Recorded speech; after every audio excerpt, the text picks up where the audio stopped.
to anybody, the big challenge was COVID. I mean, it was the shutdown, and then it was ramping back up, and then it was dealing with. It was very difficult to get back up and running in the face of a lot of outbreaks, et cetera. And this year, I didn't know it until December 22nd, but the challenge of 2021 sure appears to be chips. And given the fact that we're not going to be able enough to get enough semiconductor chips to meet everyone's needs in the supply chain, what do we do? And our hope is that we can get through it and make enough vehicles so everybody survives. The problem is, as you've seen, many factories have already been idled and shut down. And so for those areas where if you have a little town and the big industry is making that vehicle and you don't make it for 6 weeks or 8 weeks, that's a serious issue. So that's the big challenge that I see right now is the chip issue.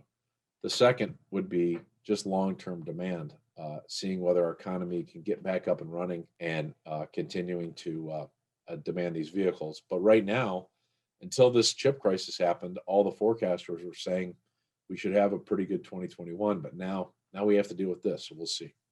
It's never boring. So I hope that I still look young, even if I have a lot of experience I start from the 1990, and yes, I can think that maybe the biggest challenge in the new year is to overcome the problem that coronavirus imposed on us. I mean, semiconductor world is progress is based on conferences, meetings, and these you cannot replace face-to-face meetings by just Zoom or virtual event. It's okay, but even look at for example, the CES event lastly. It's not the same thing. I mean, when people talk to each other, meet each other, then there is a progress with the technology.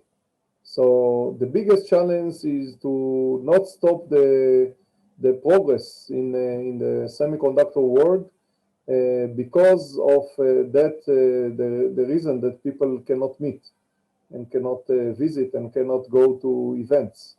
That's one of the biggest challenges. The second one is maybe to see how if this peak now is something only time limited by I mean in few months is going to end, or it's really something that the world start to consume more semiconductor, more chips, and we need to think how to expand the capability of production and the assembly and testing. I mean, that's the two challenges that I can see. Opportunities, look at us. I mean, the idea is that the biggest opportunity is the coronavirus. It's the biggest, problem, but it's also imposed the biggest opportunity. Because, when the coronavirus happened, we had, we were not into healthcare at all. And the technology, the spectral technology that we invented was used for water monitoring and other monitoring. We didn't think about virus is a big problem. But then it came, and the opportunity is how to make life back to normal with the next waves of virus whatsoever. Okay, so the world has changed, and the opportunity is we as a technology maker, we need to support the new world. We need to support the new world. We need to understand that there should be some limitation on one hand. On the other hand, maybe some opportunity. Even the Zoom platform that we are using now is something that got its biggest opportunity with the corona. So I think that the coronavirus creates a lot of problems, and solving them is the opportunity.